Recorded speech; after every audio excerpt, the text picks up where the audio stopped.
Eu quero convidar vocês a abrirem suas Bíblias, no livro de Efésios, capítulo 3. Nós vamos ver dos versos 14 a 21. Nós vamos ver uma oração de Paulo pela igreja em Éfeso. Eu já preguei essa mensagem algumas vezes ao longo desses anos aqui na igreja, mas é um texto que sempre volta à tona aqui para trazer para a igreja. O título da nossa mensagem é: quem é a igreja? Quem é a igreja? Quem é a igreja? Você já respondeu essa pergunta? Quem é a igreja? E nos dias de hoje, em que tem tantas instituições com nome de igreja, né? Talvez vá ficando mais complicado de você achar uma resposta mais direta, né? Mas se perguntar para você quem é a igreja, talvez alguém pergunte ou venha à sua mente o que é a igreja, né? E aí você tem algumas ideias. Não, a igreja é um local onde a gente se reúne. Não, a igreja é o ajuntamento dos salvos, né? Daqueles que foram alcançados pelo Senhor Jesus Cristo. Mas quem é a igreja? Quem é a igreja?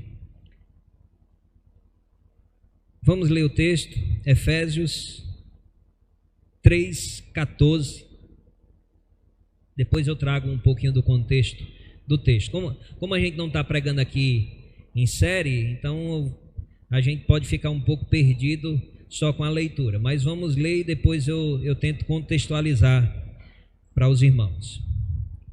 Por esta causa, Paulo falando, certo, irmãos?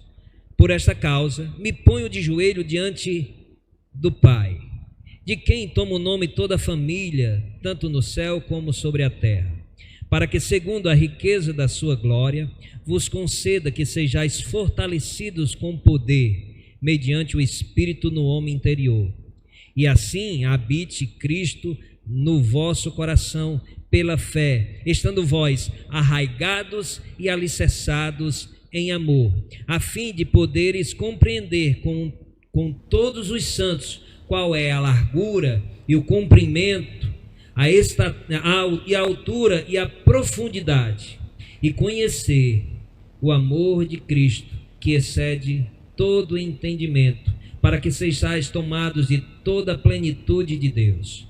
Ora, aquele que é poderoso para fazer infinitamente mais do que tudo quanto pedimos ou pensamos, conforme o seu poder que opera em nós, a ele seja glória na igreja e em Cristo Jesus, por todas as gerações, para todo sempre. Amém.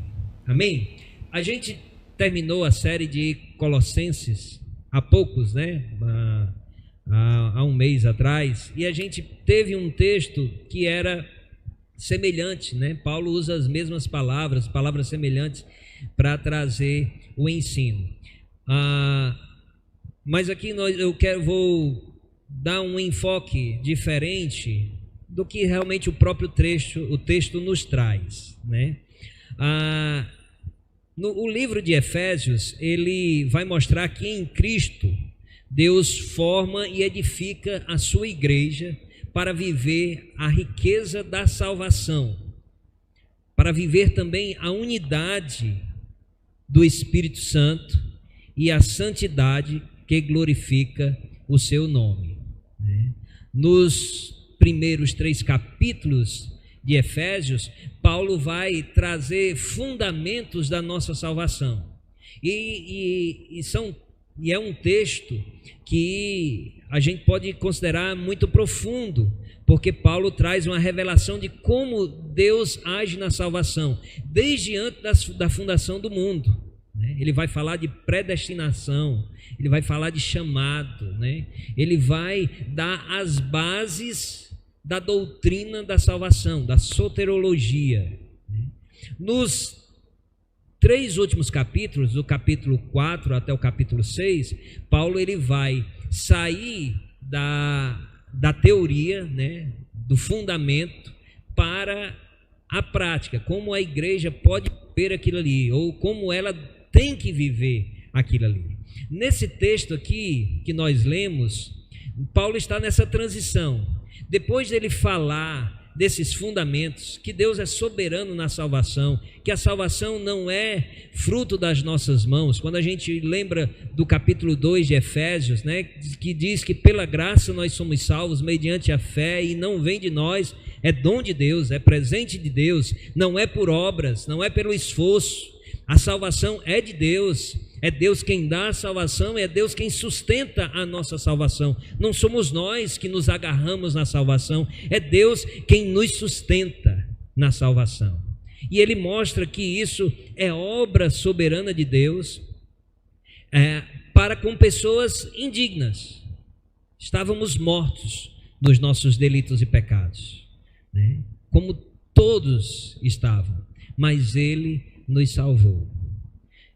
A palavra de Deus não diz, não revela por que a salvação é derramada sobre a vida de uns, sobre a vida e não da vida de outros, mas ela nos deixa claro que essa salvação em momento nenhum é mérito humano, não é merecimento, não é pela nossa bondade. Não é porque nós somos pessoas boas e merecemos a salvação, ou não é porque nós nos esforçamos e nos transformamos em pessoas melhores, mas porque Deus agiu no nosso coração e nos salvou. E após trazer esse ensino para a igreja, Paulo ele vai fazer essa oração. E ele diz: olha, eu me coloco de joelhos, orando por vocês, para que vocês entendam, compreendam a grandeza da salvação do Senhor Jesus Cristo, para que vocês compreendam quão grande o amor do Senhor Jesus. Paulo, ele não ora por questões pessoais. Na verdade, sempre que nós vemos nas orações de Paulo, nas suas cartas, nos seus escritos, as orações sempre têm propósitos espirituais, talvez muito diferente dos nossos, né? As nossas orações são por nós e os nossos. Que Deus nos abençoe, que o Senhor nos dê isso, que abra a porta do emprego, que o Senhor nos cure, que o Senhor abençoe a viagem, que o Senhor abençoe isso e aquilo. Mas quando se diz respeito a questões espirituais, a vida espiritual, parece que nós não oramos por isso. Diferente de apóstolo Paulo. Apóstolo Paulo, ele não só orava, mas ele diz até a maneira como ele orava. Ele se colocava de joelhos. E isso como um gesto de rendição, de se prostrar, de humilhação diante de Deus, de clamor. Quem é que naquela época se ajoelhava? Eram pessoas que iam diante de reis ou de pessoas revestidas de autoridade para implorar por algo. Assim Paulo fazia, se ajoelhava, clamava, orava, implorava. Mas por ele, não. Nós vamos ver o motivo pelo qual Paulo orava. É importante lembrar que quando ele escreve aqui, ele estava preso, ele estava privado de liberdade, ele passava por dificuldades, por necessidades. Ele já tinha enfrentado situações das mais adversas, já tinha sido apedrejado, já tinha passado por naufrágio, já quase morreu. As pessoas perseguiam ele, queriam matá-lo. Ele estava preso porque tinha pessoas que queriam matar ele, queriam que ele fosse condenado.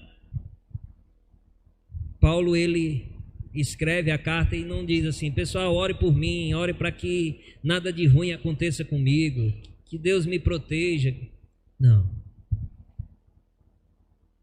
Paulo, ele se põe de joelhos para orar pela igreja. Por que que ele faz isso? E para quem ele faz isso, né? Qual é o objetivo disso? Ele faz porque reconhece a soberana autoridade e a soberania de Deus na salvação e o quão gracioso ele é. O quão gracioso ele é. Ele faz essa oração porque sabe o que Deus, quem Deus é. E assim também nós precisamos entender que ao orarmos, nós não estamos falando com palavras ao vento, como muitas vezes pode parecer. Nós precisamos crer que nós temos de fato um Deus que é invisível,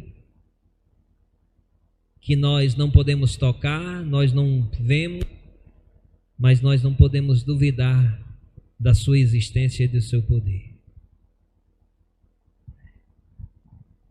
Nós temos que orar com a mesma intensidade de Paulo, colocando não só questões pessoais das nossas vidas, mas priorizando até essas questões que nós vamos mencionar.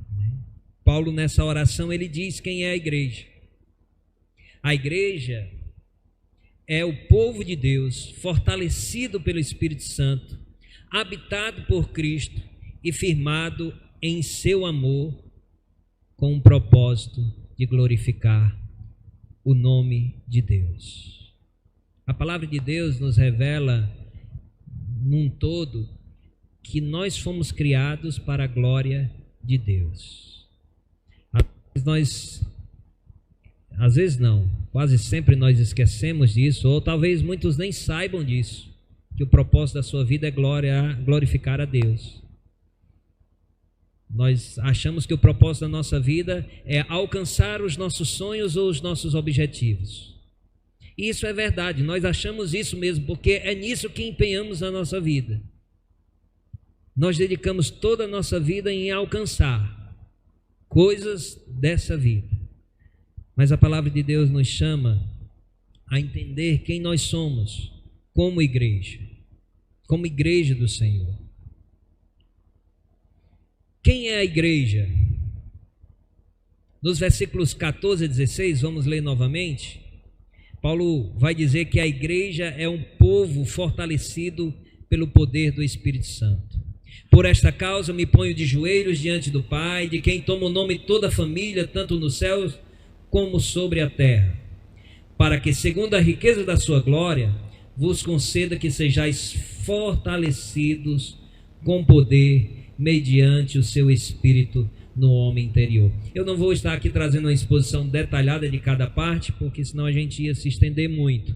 Então eu peguei só alguns trechos para dar destaque.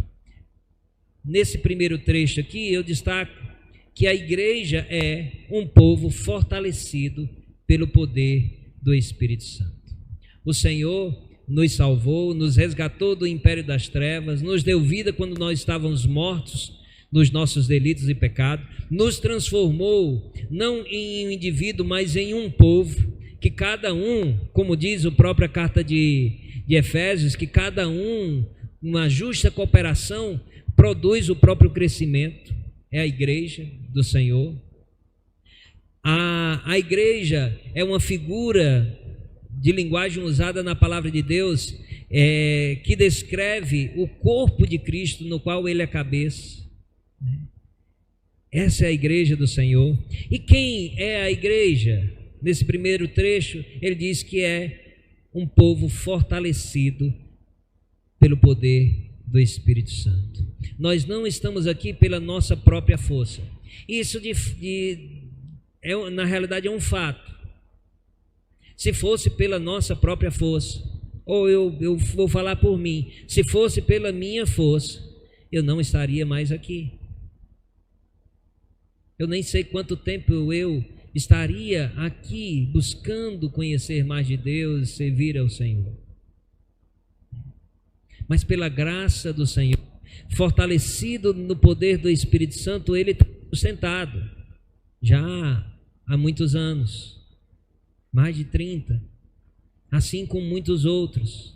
Talvez alguns tenham poucos anos, mas independente do tempo, o que faz perseverar é o fortalecimento do Espírito Santo de Deus.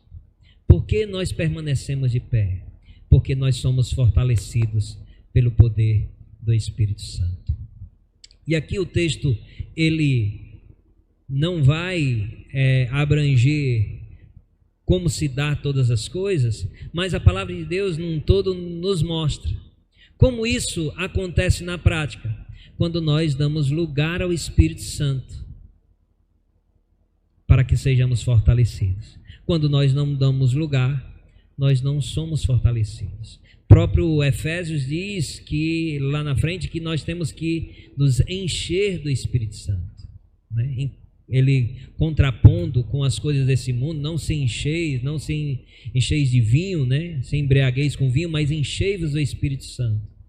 E o fato de encher do Espírito Santo é o fato de o Espírito Santo ter mais de nós, a nossa vida mais entregue ao Espírito Santo, para que de fato nós sejamos fortalecidos.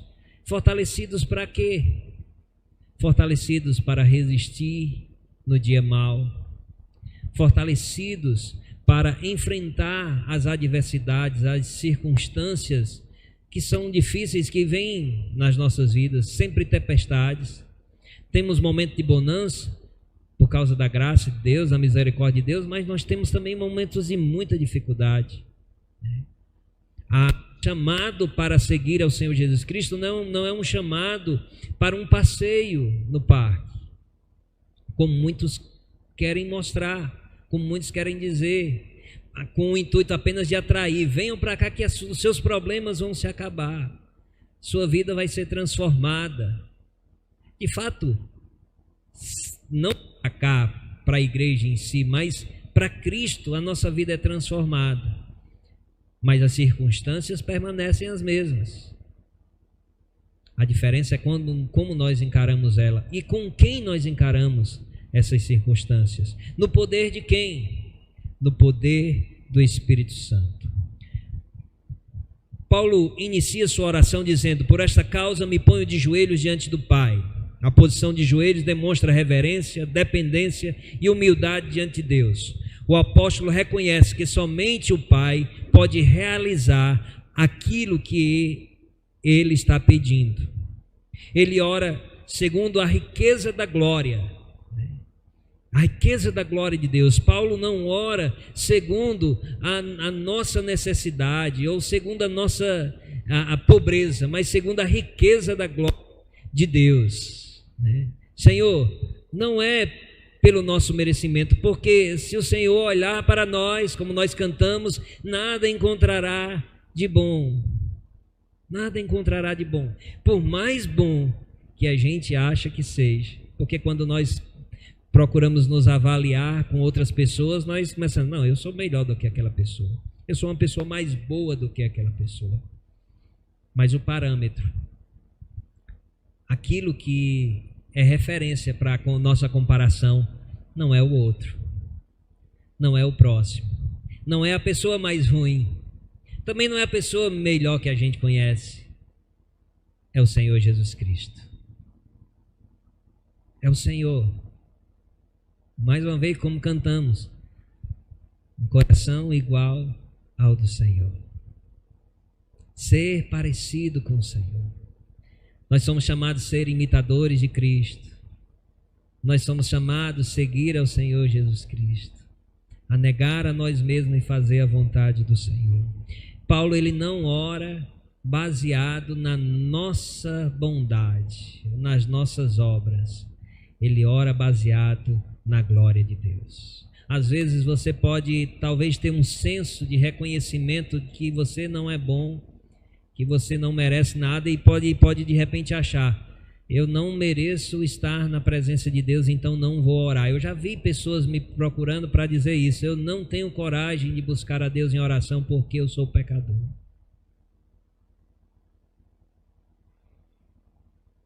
Mas a graça de Deus, a misericórdia de Deus é imensa, que Ele não nos priva da sua presença por causa de quem nós somos. O acesso à sua presença a nós é liberado por causa de quem Jesus é nas nossas vidas. E o que Ele fez por mim e por você na cruz do Calvário. Aquele sacrifício dá o livre acesso à presença de Deus. Se você crê nele, como diz as Escrituras, Ele dá o livre acesso à presença do Senhor. Está falhando, né? E o pedido principal aqui desse primeiro trecho é que a igreja seja fortalecida com o poder mediante o seu espírito no homem interior. Irmãos, nós temos falado esse ano aqui na igreja sobre revitalização, de identificar, fazer um check-up nas nossas vidas e como igreja, e temos feito isso e temos visto que precisamos nos voltar mais para o Senhor, sermos revitalizados, né? A ideia de ter uma vida autêntica de um cristão. Nós vimos isso na série que nós vimos de Colossenses. Quem esteve participando da escola bíblica, nós terminamos a série de revitalização, né, da igreja agora na sexta-feira. Temos agora um intervalozinho nesse mês de julho. Em agosto, que é o tempo que chega o material, a gente começa um novo assunto nas escolas bíblicas. Mas Deus tem nos falado isso. E nós temos ouvido sobre isso. A palavra de Deus tem falado. Mas nós precisamos, antes de tudo, orar para que isso aconteça. Paulo ora pela igreja dos Efésios, em Éfeso, para que eles sejam fortalecidos no poder do Espírito. Você ora para que você seja fortalecido no poder do Espírito? Você tem orado isso? Hoje você orou por isso? Você tem orado para que a igreja seja fortalecida no poder do Espírito Santo? Sejam sinceros aí com vocês. Se sim, continue. Se não, irmãos, nós temos que viver aquilo que Deus tem nos falado, porque senão o que é que adianta a gente vir para cá? Que sentido faz se não for para procurar obedecer ao Senhor? Cumprir o seu querer. Qual o sentido? É só encontrar as pessoas que a gente gosta? Não precisa ser aqui, se for para isso. Mas nós precisamos viver o que a palavra de Deus nos adverte, nos exorta, nos admoesta. Ore para que você e a sua igreja seja fortalecida no poder do Espírito Santo. A igreja é um povo fortalecido no poder de Deus. Se nós orarmos, o Senhor responderá, Ele nos garante isso. O Senhor não é Deus de mentira, né? Ele é um Deus de verdade. E quantas vezes nós já não testificamos que ao obedecermos a sua palavra, Ele faz exatamente como Ele fala. Quem é a igreja?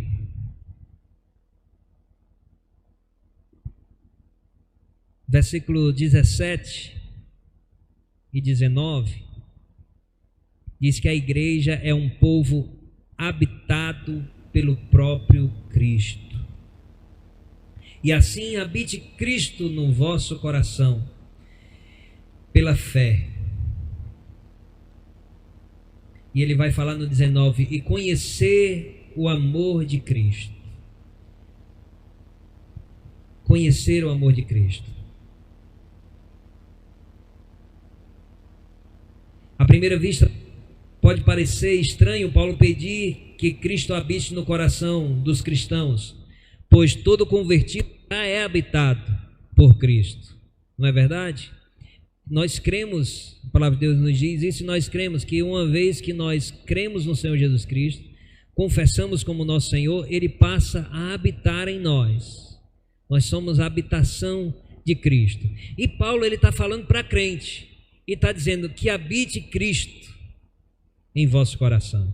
Mas essa palavra habitar, né, nesse contexto aqui do grego, ela significa estabelecer residência permanente e completa.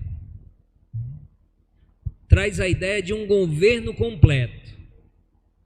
Nós que cremos no Senhor Jesus Cristo, eu acredito que você pense igual a mim, tenho certeza que Cristo habita em mim. Cristo habita em você. Mas como é que Ele tem habitado? Tem sido de maneira completa, onde Ele governa tudo na sua vida, onde você de fato entrega todo o governo da sua casa ao Senhor. Tem alguns cômodos aí do seu coração em que ainda está trancado, em que Ele ainda não governa, que Ele ainda não domina. Talvez essa seja a realidade mais provável nas nossas vidas. Algumas áreas Ele ainda não habita completamente, nesse sentido que o texto fala. Nós fazemos alguns acordos, talvez. A gente dá algumas liberdades, mas também, infelizmente, estabelece alguns limites. Cristo está habitando completamente na sua vida? Como é que você pode fazer essa análise? Como é a sua vida dentro e fora da igreja? Como é a sua vida na sua casa, no seu trabalho, nos seus negócios? Você nega fazer algo por amor de Cristo, mesmo que isso te prejudique?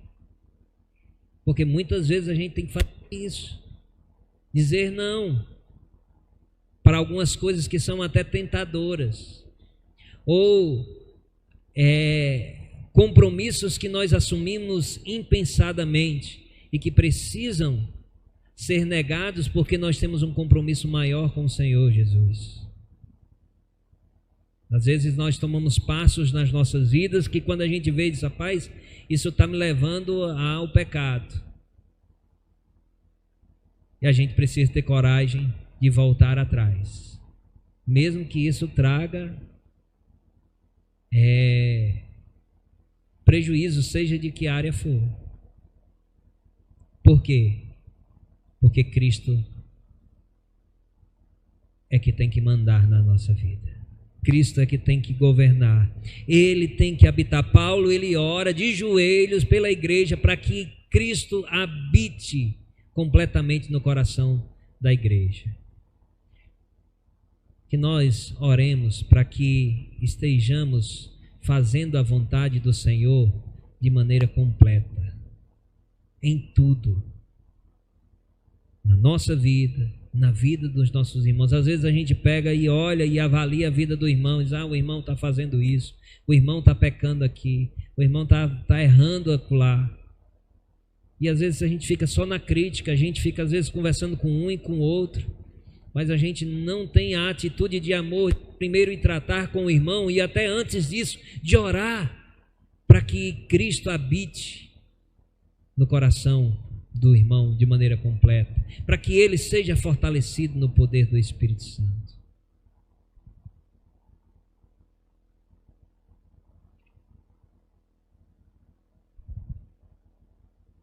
Cristo então governa completamente sua vida, ou há portas do coração que continuam fechadas para Ele? Uma igreja saudável é composta de pessoas que diariamente entregam toda a sua vida ao senhorio de Cristo.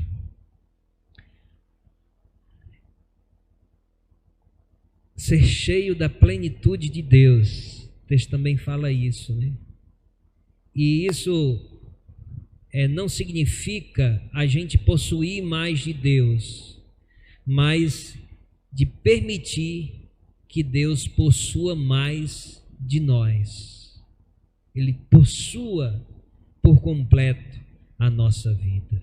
Às vezes a gente inverte, a gente acha que ser cheio de Deus é ter mais de Deus. Mas Deus, ele já nos dá por completo, ele já se dá a nós por completo, ele não se nega a nós. Nós é que nos negamos a ele. Ser cheios do Senhor, do seu Espírito, de Cristo, é nos dar completamente a ele. Tozer, um escritor muito conhecido, ele tem uma frase que diz que o problema não é quanto do Espírito Santo temos, mas quanto de nós o Espírito possui. Quem é a igreja? A igreja é um povo firmado no amor de Cristo. Versículo 19. E conhecer o amor de Cristo, que excede todo entendimento, para que sejais tomados de toda a plenitude de Deus. No versículo 18 ele falou que aquele que é habitado pelo Espírito, por Cristo, ele vai conhecer, compreender, né, a largura, o comprimento, a altura e a profundidade, ou seja, conhecer de maneira ampla acerca da vontade de Deus para as nossas vidas.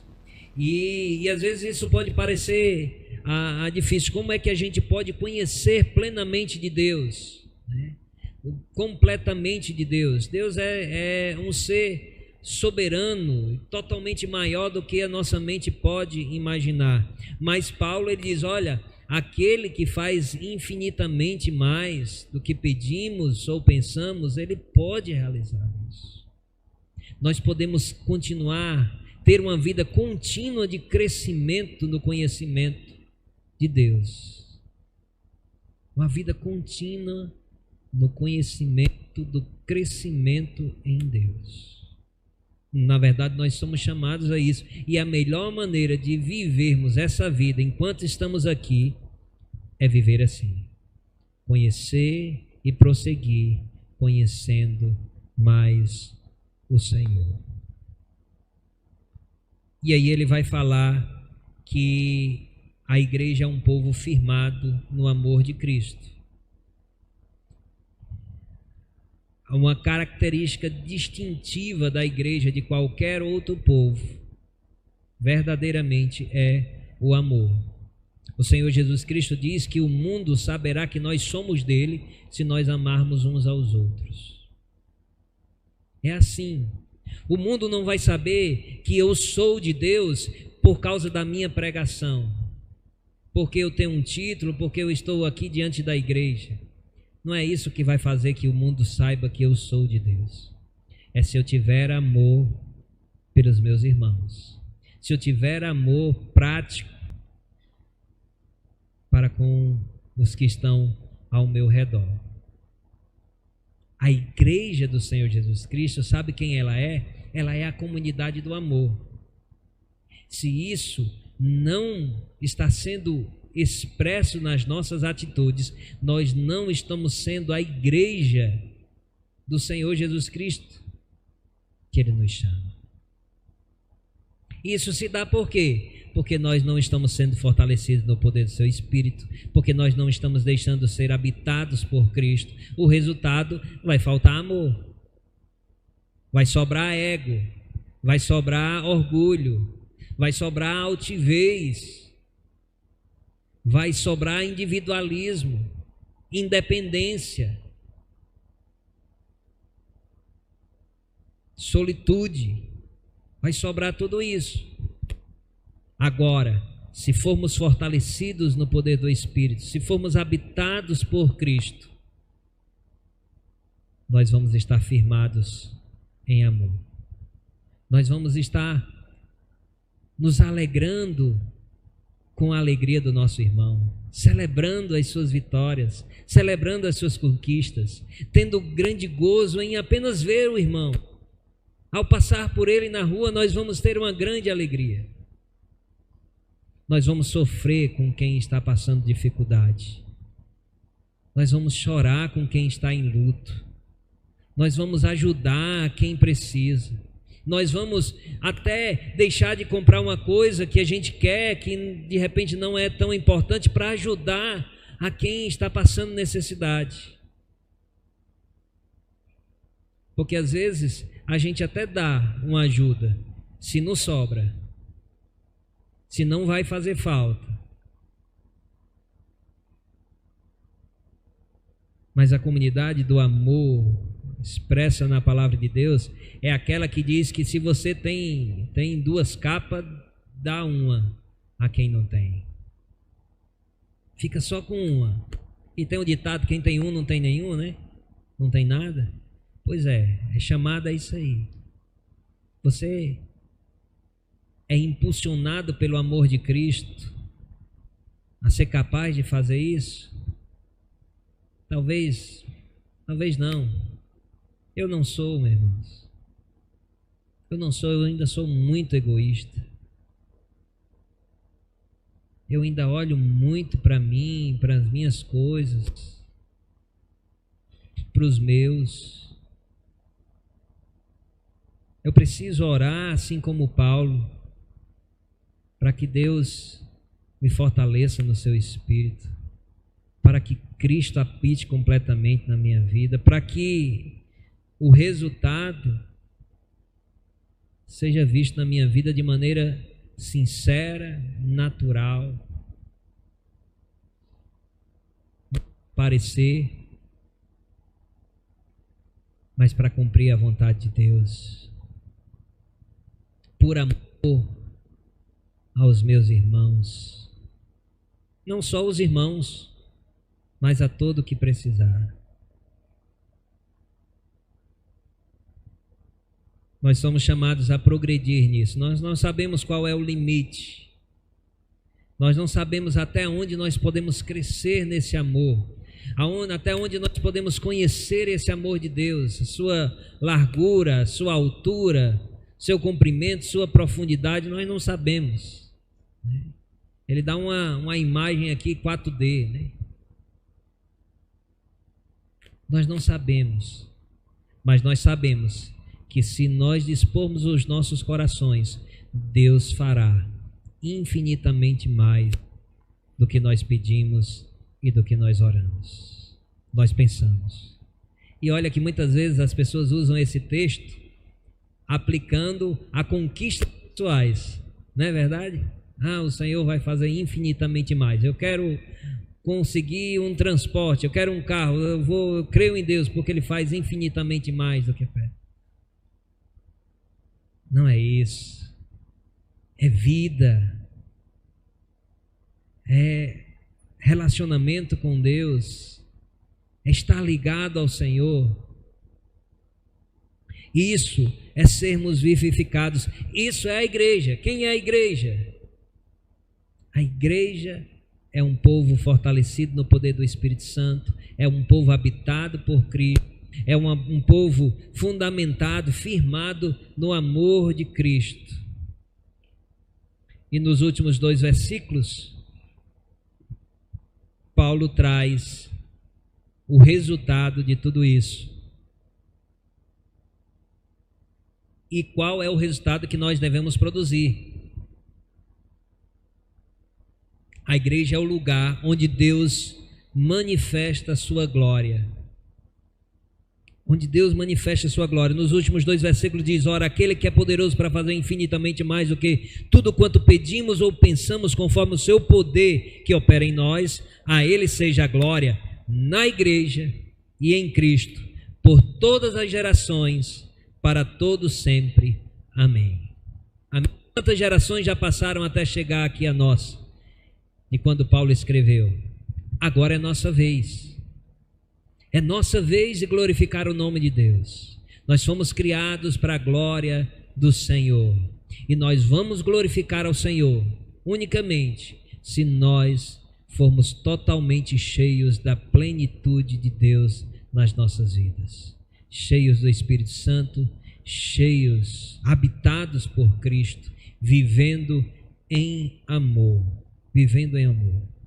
Paulo então encerra a sua oração contemplando a grandeza de Deus. Depois de pedir aquilo que parece impossível, que a igreja seja fortalecida pelo Espírito, habitada por Cristo e cheia da plenitude de Deus, ele declara que Deus é plenamente capaz de realizar tudo isso. O Senhor não apenas responde às nossas orações, Ele faz infinitamente mais do que podemos pedir ou imaginar, segundo o seu poder que já opera em nós. O objetivo de toda essa obra é só um: que Deus seja glorificado na igreja e em Cristo Jesus por todas as gerações. Uma igreja saudável, a igreja, ela não busca fama, ela não busca reconhecimento ou sucesso aos olhos do mundo.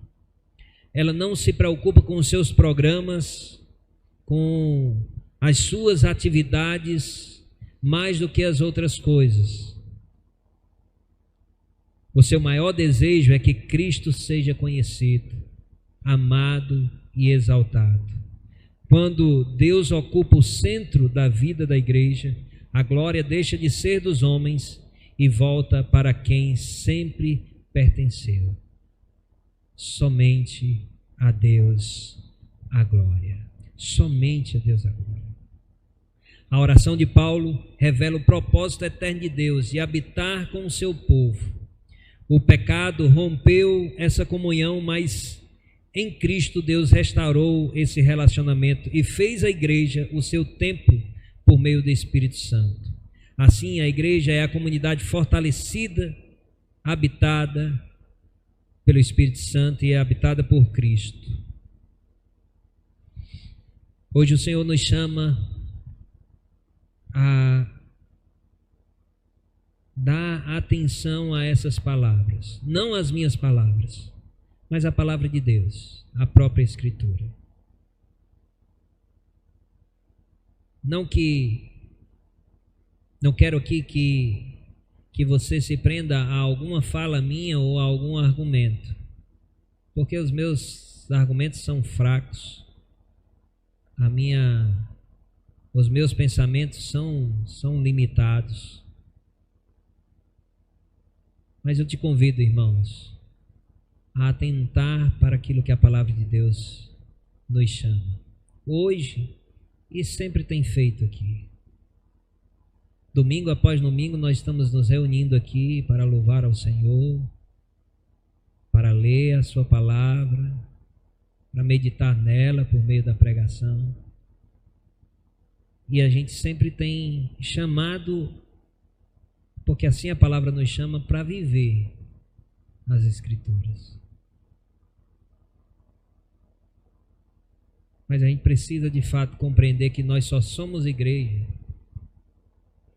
essa igreja que nós vimos aqui, se nós deixarmos que isso aconteça. Sermos fortalecidos no poder do Espírito Santo. E nós somos fortalecidos quando nós damos espaço ao Espírito Santo, quando nós buscamos a leitura da palavra para compreendermos a vontade do Senhor, quando nós oramos ao Senhor, quando nós nos relacionamos com Ele, quando nós pedimos: habite, Senhor, completamente nas nossas vidas, nos encha do Teu poder. Vamos fazer isso, irmãos. Vamos nos encher do Espírito Santo de Deus. Vamos deixar Cristo dominar a nossa vida.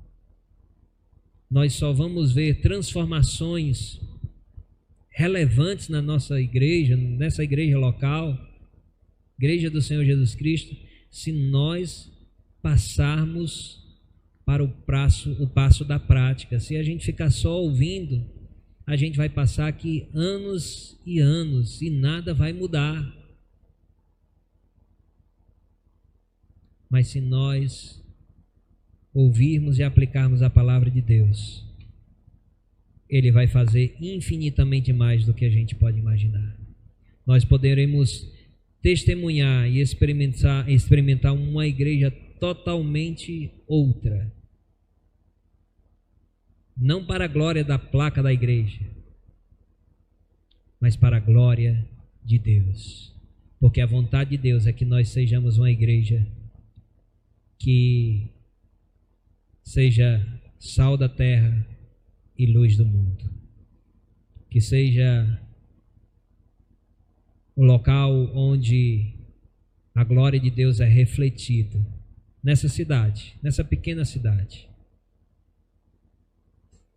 Se todos nós dermos lugar ao Espírito Santo, transformações grandes até na nossa cidade irão acontecer.